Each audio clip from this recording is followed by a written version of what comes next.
mock. I'm not a fool. And people who know me personally know that I am not a fool.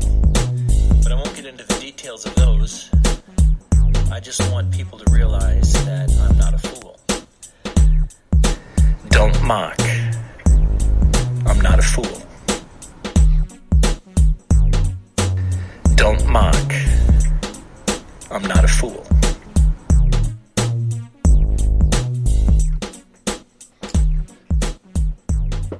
And welcome to episode, I think we're on 59. So, episode 59 of the Dumb Leaders podcast. And once again, we've got a question or a response from one of our listeners who has asked a very valid question. Obviously, they're in the job hunt or they're being headhunted. I'm adding some liberties to their scenarios because ultimately this is from Cristy. And Cristy asked the question, hey, dumb leaders, when I'm interviewing for a new role, how do I determine that the manager is going to be a good one? Okay, so how do I determine if my manager will be a good manager or a bad one? And I guess I've got a bit of a personal story to tell with this one, in all honesty. And it's one of those greatest challenges because during an interview process, you would imagine that people are putting on their best behaviours. People are trying to be seen in an authoritative, powerful sort of a way. And sometimes that places a greater need for us to be looking at certain things. So, and funnily enough, I was speaking with one of my long-term mentors just recently about this very same question. So I was bouncing off the ideas, and he shared a relatively recent experience with a company here in Australia, and that experience was, he described as, the company just came across as arrogant, Tony. He said they just came across as arrogant.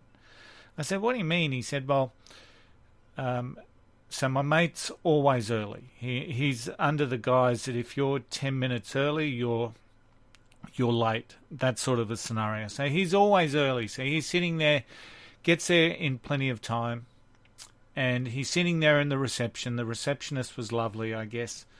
And the person that was doing the interview popped out 5 minutes after the scheduled time and said, hey, sorry, mate, we'll be right with you.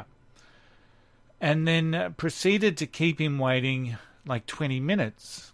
So 25 minutes past the scheduled interview, giving the very firm impression that there were just far too many important things to be doing other than interviewing for what I might say was a senior role in the business. So when you think about that, you just think, my God, he probably dodged a bullet by missing out on that one.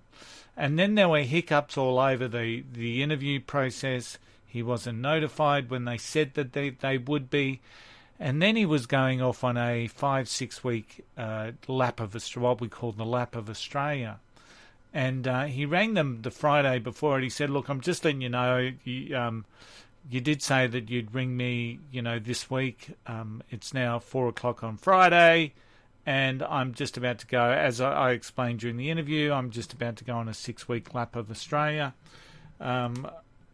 So you may have some problems making contact with me because phone reception and internet reception is going to be a bit of a challenge in some of those places. To which then he was then told, look, I'm really sorry, but yeah, you made it to the short list of 2, but ultimately you're the one that we're not going with. So overall, the whole experience within that was probably really bad. And sometimes it's really, you dodge a bullet. Because there was just some, so just in that particular interaction, there was that concept of arrogance, that the person wasn't provided with enough value. We value your time and we're going to be on time. That's always something that is important during any sort of recruitment process. if you want to value the person that's applying for the role, you value their time. You be timely. You make sure that you're on time. You make sure you communicate. You make promises and then keep them.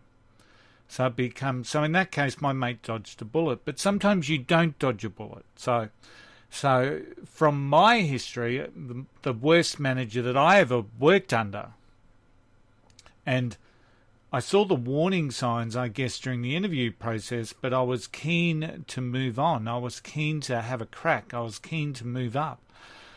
And in many ways, that enthusiasm for moving into a more senior role was one that sort of blindsided me from some of the things that I should have seen. So, there was words used like integrity at every step of the way, and ultimately, that was one of the things that I really should. When people talk a lot about their own integrity, it probably means that they're trying to reinforce that for themselves more so than anybody else. So that concept of integrity was a constant reinforcement. But I'll always remember my first interview with that particular organisation, because the person that was supposed to be interviewing me was the manager that I'm referring to, and unfortunately he'd gone home for the day. So the interview was like at 4:00 in the afternoon or something, and he'd chosen to take the afternoon off, I guess, which he was wont to do many, many times, and left the interview process up to one of the people that I would ultimately be one of my peers, right? So not a superior, not the person I was reporting to, but someone that I was meant to be forming part of the team with. And so obviously that undervalued myself and undervalued the facts of the importance that this particular organisation and leader placed on recruiting me for the role.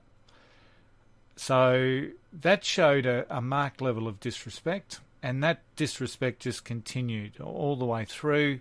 The second stage of the interview process was actually relatively good because it was done through another manager from their respective head office, and then from there the appointment was made, and then there was like manipulation during the notice period and all this sort of stuff. So there were some real signs there that, in hindsight, I can certainly see that I was not going to have a pleasant or a satisfactory experience, because the values that I have and that I want from my leaders was certainly being missed, and it continued right throughout my stint with that particular organisation. So, and ultimately the reason why I left that organisation was because of that particular leader. He was just quite honestly the worst leader, self-opinionated, political power player that I've ever worked for. And there just came a time where enough was enough, so I just had to move on.